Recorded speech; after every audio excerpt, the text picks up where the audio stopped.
भक्तों, ओम नमः शिवाय, श्री शिवाय नमस्तुभ्यम, जय श्री महाकाल। जी हाँ भक्तों, क्या आपके भी घर में कोई ऐसा व्यक्ति है जो बहुत ही ज्यादा नशा करता है? उसके नशे से आप लोग परेशान हो चुके हैं कि उसका जो नशा है वो कैसे खत्म किया जाए। उसके कारण आपके घर में बहुत ज्यादा कलह मची हुई है, उसका नशा छूट ही नहीं रहा। तो आपको कौन सा उपाय करना है कि उसका जो नशा है वो हमेशा हमेशा के लिए खत्म हो जाए, आज इस वीडियो के माध्यम से हम आपको बताने वाले हैं।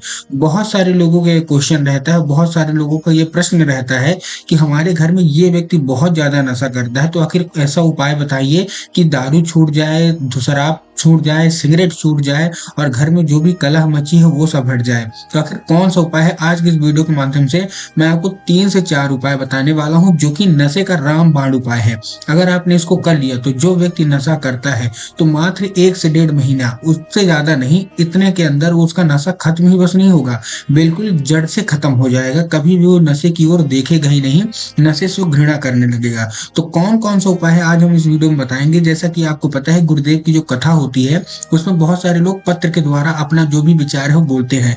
तो इस उपाय के बाद, जैसे पहले बहुत सारे लोगों का प्रश्न रहता था कि गुरुदेव हमको कोई ऐसा उपाय बताइए कि हमारे घर का व्यक्ति नशा करता है वो नशा छोड़े।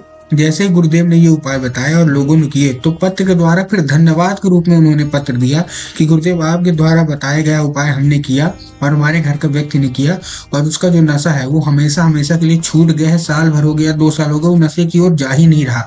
तो अगर आपके भी जीवन में जो भी उपाय सुन रहे हैं, जो भी वीडियो देख रहे हैं, कोई ऐसा व्यक्ति है जीवन में जो कि नशा नहीं छोड़ पा रहा, आप चाहते हैं वो नशा छोड़ दे, आपके घर का कोई ऐसा व्यक्ति है, तो आज का उपाय मात्र आपके लिए। तो चलिए चलता हूँ उपाय की ओर। 3 से 4 उपाय बताऊंगा, ध्यान से उपाय सुनिएगा। पूज्य गुरुदेव की ही कथा सुन के और बहुत अच्छे समझ के लिए आपके लिए उपाय लेके आया हूँ। तो चलिए चलते हैं उपाय की ओर। लेकिन उससे पहले चैनल पर अगर पहली बार आए हैं और आवाज मेरी पहली बार सुन रहे हैं तो वीडियो को कर दे लाइक और चैनल को कर ले सब्सक्राइब, ताकि पूजनीय पंडित प्रदीप जी मिश्रा के रोज नए नए उपाय जो कि मैं उनकी कथा से सुनता हूँ, श्रवण करता हूँ, सबसे पहले आपको प्राप्त करा सकूं। तो देखिए, एक जो हमारा उपाय है वो समी के पेड़ के नीचे आपको करना है। तो वो किसको करना है? वो किसी घर के दूसरे व्यक्ति को करना है। लेकिन उससे पहले मैं आपको एक उपाय बताने वाला हूं जिसको आपको उसी व्यक्ति से कराना है जो कि बहुत ज्यादा नशा करता है। करना क्या है, ध्यान से सुनिएगा। 1 लोटा जल लेना है। 1 लोटा जल के साथ आपको उसमें 3 काली तिल डाल लेना है। क्या क्या? 1 लोटा आपने जल लिया, उसमें आपने 3 काली तिल डाल ली। अब देखिए, इसमें आपको ध्यान रखना है कि जो 1 लोटा जल है, सबसे पहले तो तांबे के लोटे में जल होना चाहिए, पहली चीज। और दूसरी बात, वो आपके घर का जल होना चाहिए। बहुत सारे लोग तो गलती यहाँ तक ये भी कर देते हैं कि वो जाके मंदिर परिसर से जल ले लेते हैं। तो आपको मंदिर से जल नहीं लेना, आपको अपने घर से जल लेना है, ठीक। उसमें आपको 3 काली तिल डाल लेना है। अब देखिए, जो काली तिल आप लेंगे उसमें आपको ध्यान रखना कि काली तिल कहीं से भी खंडित नहीं होनी चाहिए, मतलब कहीं से भी बेकार नहीं होनी चाहिए। इस चीज का आपको ध्यान रखना है। अब आपने ले लिया, उस व्यक्ति को आपने दे दिया कि ठीक है। आपको क्या करना है, उस व्यक्ति को जब भेजना है मंदिर, और वो जो आपने 1 लोटा जल लिया है वो आपको शिव जी पे अर्पित करवाना है सुबह सुबह, एक नाम लेके। महादेव का बहुत ही सुंदर सा नाम है, श्रम्भेश्वर महादेव। कौन से महादेव? श्रम्भेश्वर महादेव। तो आपको श्रम्भेश्वर महादेव का नाम लेके क्या करना है, जल अर्पित करवा देना है शिवलिंग पे। पूज्य गुरुदेव कहते हैं कि अगर उस व्यक्ति में लगातार 2 से 3 महीने या भी 1 से 1.5 महीने भी लगातार, मतलब बीच में टूटे ना, लगातार शिवलिंग पे ये अर्पित कर दिया श्रम्भेश्वर महादेव का नाम लेके, तो महादेव उसकी मतलब सुन लेंगे मनोकामना, और उसका जो नशा है वो हमेशा हमेशा के लिए समाप्त करवा देंगे। तो ये था पहला उपाय। लेकिन अब आपको भी पता है, हम भी समझते हैं कि जो कोई भी घर में नशा करता है वो पूजा पाठ को मानता नहीं है, तो टोना टूट के कुछ नहीं मानता, ना उपाय मानता। तो आप उसका नशा कैसे छुड़ाएंगे? अब मैं उसके ऊपर आता हूँ। 2 उपाय से 3 उपाय मैं अब आपको बताने वाला हूँ। अगर आपका पति नशा करता है, अगर आपका बेटा नशा करता है, भाई नशा करता है, या फिर घर में कोई भी ऐसा सदस्य है जो कि नशा करता है, तो उसका नशा कैसे छुड़वाया जाए अब मैं आपसे बताता हूँ। आपको इसमें चाहिए क्या क्या? सिंपल सा, आपको चाहिए 1 बेलपत्र, और क्या चाहिए, 1 बेलपत्र के साथ साथ चाहिए आपको 1 लोटा जल, ठीक। अब आपने 1 बेलपत्र ले लिया, 1 लोटा जल ले लिया। अब आपको पहुंच जाना है कहाँ? शिव मंदिर। फिर से आपको ध्यान रखना है कि 1 लोटा जल आपके घर का होना चाहिए, तांबे के लोटे में होना चाहिए, इस चीज का आपको ध्यान है। उसके साथ जो आप 1 बेलपत्र ले रहे हैं, तो आपको बेलपत्र ध्यान रखना है कि बेलपत्र कहीं से भी कटा फटा नहीं होना चाहिए, कहीं से खंडित नहीं होना चाहिए, कहीं से मुरझाया हुआ नहीं होना चाहिए।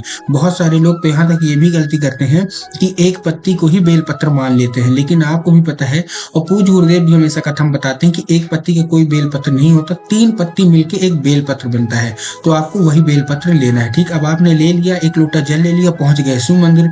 जैसे ही आप शिव मंदिर पहुंचेंगे, सबसे पहले आपको दक्षिण दिशा में खड़े होना है और आपका जो चेहरा होगा उत्तर की ओर होगा सबसे पहले। अब इसमें भी बहुत सारे लोगों के अंदर मन में कंफ्यूजन आता है कि हर मंदिर में तो दक्षिण दिशा अलग रहती है, उत्तर दिशा अलग रहती है, तो हमको एग्जैक्ट खड़ा कहाँ होना है।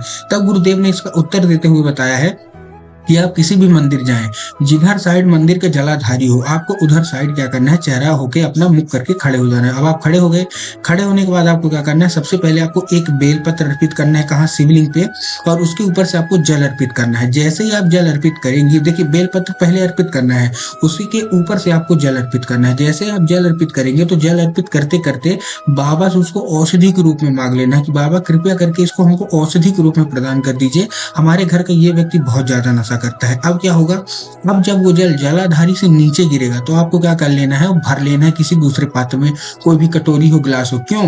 क्योंकि वो साधारण जल नहीं गिर रहा, अब वो औषधि गिर रही है। ठीक, अब आपने भर लिया, भरने के बाद उसको लेके चले आए घर। घर आने के बाद आपको क्या करना है, उस व्यक्ति को पिलाना है। अगर वो व्यक्ति साधारण ढंग से पी लेता है तब तो बहुत अच्छी बात है, लेकिन अगर वो व्यक्ति साधारण ढंग से पीने से मना करता है तो आपको उसके चाय में, जब भी वो चाय मांगे, जब भी वो पानी मांगे, तो आपको 1 बूंद इसका दे देना है। पूज्य गुरुदेव कहते हैं कि जब ये औषधि धीरे धीरे धीरे करके उसके अंदर जाएगी तो उसका जो नशा है वो हमेशा हमेशा के लिए समाप्त हो जाएगा, मात्र 1 से 1.5 महीने के अंदर। ये था हमारा दूसरा उपाय। अब हम तीसरे उपाय की ओर बढ़ते हैं, जो कि समी के पेड़ के नीचे करना है। अब देखिए, आपको भी पता है कि महादेव को समी का पेड़, बेलपत्र, धतूरा ये कितना ज्यादा पसंद है। आपको क्या करना है, समी के पेड़ के नीचे एक पार्थिव शिवलिंग का निर्माण करना है। पार्थिव शिवलिंग आप जानते हैं जो कि मिट्टी का बनता है। अब देखिए, पार्थिव शिवलिंग चाहे आप काली मिट्टी ले लें, चाहे आप लाल मिट्टी लेने, कोई दिक्कत नहीं। ठीक, अब आपने ले लिया और आपने जाके क्या किया, पार्थिव शिवलिंग का निर्माण कर दिया। कहाँ? बेल पत्र के पेड़ के नीचे भी कर सकते हैं और समी के पेड़ के नीचे भी कर सकते हैं, क्योंकि बेल पत्र के पेड़ में माता पार्वती का वास होता है, लेकिन गुरुदेव ने बताया है कि समी के पेड़ के नीचे आपको करना है। अब आपने कर दिया। अब आपको भी पता है महादेव को आप दूध चढ़ाएंगे, दही चढ़ाएंगे, शहद चढ़ाएंगे, जल चढ़ाएंगे, सब चीज चढ़ाएंगे और बेलपत्र भी चढ़ाएंगे। तो आपको 3 बेलपत्र कहाँ, महादेव को आपको अर्पित करना है। ठीक, अब आपको भी पता है कि पार्थिव शिवलिंग को बहते जल में प्रवाहित किया जाता है। तो अब क्या होगा, जैसे आपने पूजा कर ली और वो बहते जल में प्रवाहित होने लगा, तो आपने जो बेल पत्र आपने अर्पित किया है पार्थिव शिवलिंग है, तो बाबा से उसको औषधि के रूप में मांगना है।